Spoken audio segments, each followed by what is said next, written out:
Hi, welcome to அடடடடா அசத்தல் channel. இன்றைக்கி வீடியோவில் வந்து நம்ம கம்பு வச்சு கூழ் வந்து செய்ய போகிறோம். ஸோ இதுக்கு தேவையான பொருட்கள் என்ன அப்படின்னு பார்த்துடலாம். இதுக்கு வந்து கம்பு, நான் வந்து 1 கப்பு கம்பு எடுத்திருக்கேன். அதுக்கப்புறம் பார்த்திங்கன்னா உப்பு, அதுக்கப்புறம் நம்ம கூழ் பண்ணுறதுக்கு தேவையான அளவு தண்ணி. ஸோ ஃபஸ்ட்டு நான் இந்த கம்பை என்ன பண்ணி வச்சுருக்கேன்னா, அதை வந்து நல்ல மண் தூசி எதுவும் இல்லாமல் அதை வந்து சுத்தம் பண்ணிவிட்டு அதை நல்லா தண்ணி ஊற்றி ஊற வச்சு வச்சுருக்கேன். ஸோ இப்போ நம்ம வந்து நைட்டு கூழ் பண்ண போகிறோம் அப்படின்னா நம்ம வந்து அதை காலையிலே ஊற வச்சு எடுத்து வச்சுக்கணும். ஸோ இதை வந்து நான் கழுவி நல்லா ஊற வச்சு வச்சுருக்கேன் இந்த கம்பை. இப்போ வந்து நம்ம இதை எப்படி செய்கிறதுன்னு பார்த்துடலாம். இப்போ நம்ம வந்து இந்த கம்மஞ்சோறு வந்து பொங்குறதுக்கு நான் ஃபஸ்ட்டு இந்த கம்பை வந்து என்ன பண்ண போகிறேன்னா, மிக்ஸி ஜாரில் போட்டு இதை வந்து ஒன்றும் பாதியமாக நான் வந்து அரைச்சிக்க போகிறேன். இது வந்து நம்ம அரைக்கும் போது ஒரு சில கம்பு வந்து முழுசாக இருக்க மாதிரி தான் அரைக்கணும். இப்போ நம்ம கடலைப்பருப்பு வடைக்கு வந்து நம்ம எப்படி கடலைப்பருப்பு கொஞ்சம் இருக்கிற மாதிரி நம்ம வந்து அரைப்போமோ அந்த மாதிரி தான் அரைக்கணும். அப்போ தான் வந்து நம்ம அந்த கம்பங்கூழ் வந்து சாப்பிடும்போது நடுவில் இந்த கம்பு வரும்போது நல்ல டேஸ்ட்டாக இருக்கும். இப்போ இதை வந்து நான் அரைச்சிட்டு வந்துடுறேன். இப்போ இந்த கம்பை வந்து நான் நல்லா ஒரு ஒன்றும் பாதியமாக அரைச்சிக்கிட்டேன். இப்போ நம்ம வந்து கம்மஞ்சோறு செய்ய ஆரம்பிச்சிடலாம். இன்றைக்கி வந்து நான் மண் சட்டியில் தான் வந்து சோறு பண்ண போகிறேன். இப்போது நான் வந்து சட்டியை வந்து ஸ்டவ்வில் வச்சுருக்கேன். ஸோ ஸ்டவ்வை வந்து ஆன் பண்ணிடுறேன். இப்போது சட்டி வந்து கொஞ்சம் சூடாகட்டும். இப்போது சட்டி வந்து நல்லா சூடாயிருச்சு. இதில் வந்து நம்ம தண்ணி சேர்த்துடலாம். நல்லா ஒரு 2 கப்பு அளவு வரைக்கும் வந்து நம்ம தண்ணி சேர்த்துடலாம் இதில். இப்போ இந்த தண்ணி வந்து நல்லா கொதிச்சு வரணும். கொதிச்சு வந்ததும் நம்ம நுணுக்கி வச்சுருக்க அந்த கம்பை வந்து நம்ம அதை சேர்த்துடலாம். தண்ணி வந்து கொதிக்கிற ஸ்டேஜுக்கு வந்துருச்சு. இப்போ வந்து நம்ம அரைச்சி வச்சுருக்க இந்த கம்பை வந்து இதில் சேர்த்துடலாம். நீங்கள் வந்து அரைக்கும் போது அது கொஞ்சம் அரைப்படலை அப்படின்னா லைட்டாக தண்ணி ஊற்றி கூட நம்ம அரைச்சிக்கலாம் மிக்சியில்.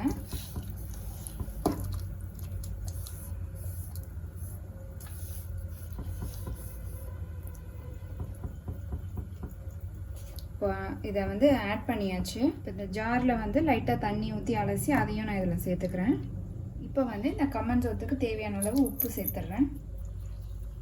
இப்போ இந்த கம்மஞ்சோரை வந்து நம்ம நல்லா மிக்ஸ் பண்ணி விட்டுட்டே இருக்கணும். இல்லைன்னா வந்து அது அடிப்பிடிச்சிடும். அதே மாதிரி பார்த்திங்கன்னா கட்டியாக இருக்கும்.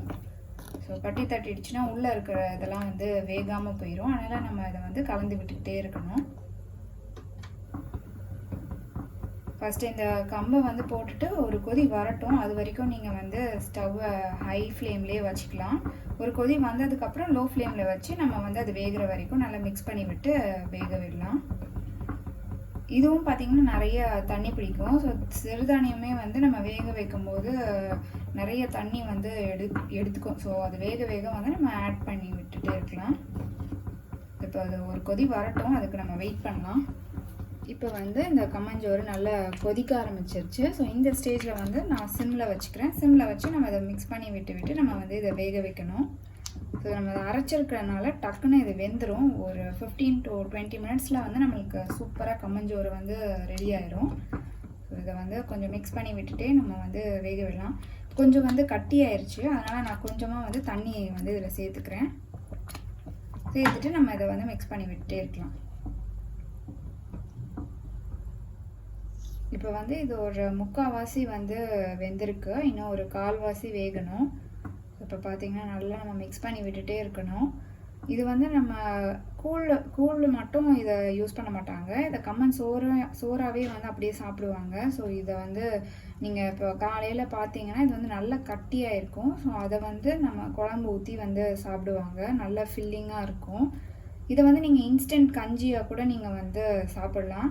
ஸோ அதுவும் இதே மாதிரி தான். இன்னும் கொஞ்சம் தண்ணியாக நீங்கள் பண்ணிவிட்டு நீங்கள் வந்து இன்ஸ்டண்ட்டாக இப்போது காய்ச்சின உடனே வந்து நல்லா நம்ம குடிக்கிற அளவுக்கு சூடு வந்ததும் நீங்கள் வந்து குடிச்சிக்கலாம். ஸோ இது இன்ஸ்டன்ட் கஞ்சியாகவும் வந்து நம்ம செய்யலாம், கூழாகவும் வந்து நம்ம பண்ணலாம். முந்தின நாளே பண்ணி வச்சுட்டு அதை கரைச்சி கூழாக பண்ணலாம்.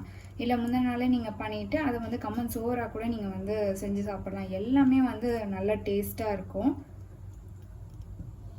உங்களுக்கு அந்த கம்மஞ்சோறு பொங்கி கூழ் பண்ணுறதுக்கு டைம் இல்லைன்னா நீங்கள் இன்ஸ்டன்ட் கஞ்சியாக கூட பண்ணி இதை எடுத்துக்கலாம். உடம்புக்கு ரொம்ப நல்லது. ஸோ இது வந்து இன்னொரு 1/4 வெந்துச்சுன்னா நம்ம கம்மஞ்சோறு வந்து சூப்பராக தயாராகிடும். ஸோ இதை கொஞ்சம் வேகட்டும். இதை நடுவில் நான் வந்து தண்ணி சேர்த்து நான் வந்து மிக்ஸ் பண்ணிகிட்ருக்கேன். ஸோ நம்ம ஏற்கனவே வந்து ஒரு 2 கப்பு தண்ணி சேர்த்தோம். இதில் பார்த்தீங்கன்னா இன்னும் ஒரு 3/4 கப்பு அளவுக்கு நான் தண்ணி சேர்த்துருப்பேன். அந்த மாதிரி நம்ம தண்ணி சேர்த்து இதை வந்து மிக்ஸ் பண்ணி விட்டுட்டே இருக்கணும். அவ்வளோதான், நம்மளோட கம்மஞ்சோறு வந்து ஆல்மோஸ்ட் ரெடி ஆயிடுச்சு. இன்னும் ஒரு 2-3 மினிட்ஸில் வந்து ரெடி ஆயிரும். இப்போது நம்ம வந்து பார்த்திங்கன்னா மண் சட்டியில் வந்து பாரம்பரிய முறைப்படி நம்ம வந்து செஞ்சுக்கிட்டு இருக்கோம். இல்லை எனக்கு வந்து இது கம்ஃபர்டபுளாக இல்லை, நீங்கள் ப்ரெஷர் குக்கரில் வந்து எப்படி செய்கிறதுன்னு செஞ்சு காட்டுங்கன்னு சொன்னாலும் வந்து நான் வந்து உங்களுக்கு எப்படின்னு செஞ்சு காட்டுறேன். ஸோ உங்களுக்கு அந்த ப்ரெஷர் குக்கரில் எப்படி செய்யணும் அப்படின்னு தெரிஞ்சுக்கணும் அப்படின்னா நீங்கள் வந்து கமெண்ட் செக்ஷனில் வந்து சொல்லுங்கள். நான் வந்து உங்களுக்கு ப்ரெஷர் குக்கர்லேயும் வந்து எப்படி ஈஸியாக இந்த கூழெல்லாம் நம்ம பண்ணுறது அப்படின்னு நான் உங்களுக்கு செஞ்சு காட்டுறேன். ஸோ இன்னும் ஒரு 2 நிமிஷத்தில் வந்து இது நல்லா வெந்துடும்.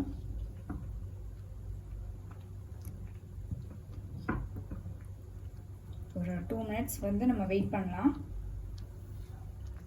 நம்ம கம்மங்கூழ் வந்து சூப்பராக தயாராகிடுச்சு. பார்த்திங்கன்னா நல்லா வெந்துருச்சு, நல்லா தலை வந்துருச்சு. இப்போ வந்து நம்ம ஸ்டவ் ஆஃப் பண்ணிடலாம்.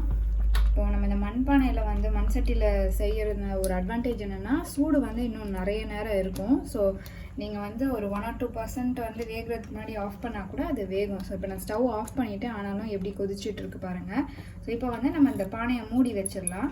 மூடி வச்சுட்டு காலையில் வந்து நம்மளோட கம்மஞ்சோறு எப்படி வந்திருக்குன்னு நம்ம பார்க்கலாம்.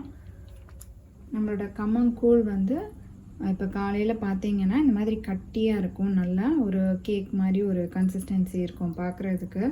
ஸோ இப்போ வந்து இதை நம்ம எப்படி சர்வ் பண்ணுறதுன்னு நம்ம பார்த்துடலாம். இப்போ நான் வந்து தேவையான அளவு இந்த கம்மஞ்சோறை வந்து நான் எடுத்துக்கிறேன் ஒரு பாத்திரத்தில். கொஞ்சம் நான் கரைக்கிறதுக்காக கொஞ்சமாக எடுத்திருக்கேன். இப்போ இதில் வந்து நமக்கு என்ன தேவைன்னா நம்ம தண்ணி வேணும் கரைக்கிறதுக்கு தேவையான அளவு. அதுக்கப்புறம் நம்ம டேஸ்ட்டுக்கு ஏற்ற அளவு வந்து தயிர் எடுத்துக்கணும். அதுக்கப்புறம் நான் இங்கே வந்து சின்ன வெங்காயத்தை வந்து தோலை உரித்து வச்சுருக்கேன். ஸோ இது வந்து நம்ம கட் பண்ணி இதுக்குள்ளே சேர்த்து நம்ம கரைச்சிக்கலாம். அப்படி இல்லைன்னா வந்து நம்ம வந்து கடிச்சிக்கலாம். நம்ம வந்து கூழ் குடிக்கும்போது கொஞ்சம் கடித்து சாப்பிட்டுக்கலாம். இது வந்து டேஸ்ட்டுக்கு ஏற்ற அளவு உப்பு. ஸோ இப்போ வந்து நம்ம தேவையான அளவு கம்மஞ்சோறு வந்து எடுத்தாச்சு. ஸோ இதில் வந்து கொஞ்சம் தயிர் சேர்த்துக்கலாம். எல்லாமே வந்து நம்ம டேஸ்ட்டுக்கு ஏற்ற மாதிரி தான். ஸோ தயிர் ரொம்ப பிடிக்கும்னா நம்ம வந்து நிறைய சேர்த்துக்கலாம். தயிர் கம்மியாக தான் பிடிக்கும்னா கொஞ்சமாக சேர்த்துக்கலாம். அதுக்கப்புறம் தண்ணி வந்து நீங்கள் கூழ் வந்து ஓரளவுக்கு கட்டியாக இருக்கணும் அப்படின்னா கொஞ்சம் தண்ணி சேர்த்துக்கலாம். இல்லை கொஞ்சம் தண்ணியாக இருக்கணும்னா கொஞ்சம் நிறைய தண்ணி சேர்த்துக்கலாம். ஸோ இதை வந்து நம்ம கரைச்சிக்கலாம்.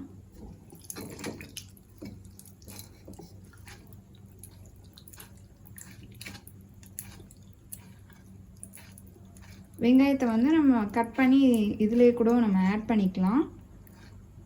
பெரிய வெங்காயம் இருந்துச்சுன்னா நம்ம வந்து நீட்டாக கட் பண்ணி கூட இந்த கூழில் வந்து சேர்த்துக்கலாம். இப்போ நம்ம கம்மங்கூழ் வந்து ரெடி ஆயிடுச்சு. இது வந்து டேஸ்ட் பண்ணி பார்த்துக்கோங்க, உப்பு பத்து தானே. ஸோ கொஞ்சம் நான் உப்பு வந்து இதில் சேர்த்துக்கிறேன். நம்ம கம்மங்கூழ் வந்து ரெடி ஆயிடுச்சு. ஸோ இந்த வீடியோவில் வந்து நம்ம கம்மங்கூழ் வந்து எப்படி சூப்பர் ஈஸியாக பண்ணுறது அப்படின்னு நம்ம பார்த்துக்கிட்டோம். நீங்களும் வந்து உங்கள் வீட்டில் ட்ரை பண்ணி பாருங்கள், உங்களுக்கு ரொம்ப பிடிக்கும். ஸோ லைக் பண்ணுங்கள், ஷேர் பண்ணுங்கள், சப்ஸ்கிரைப் பண்ணுங்கள்.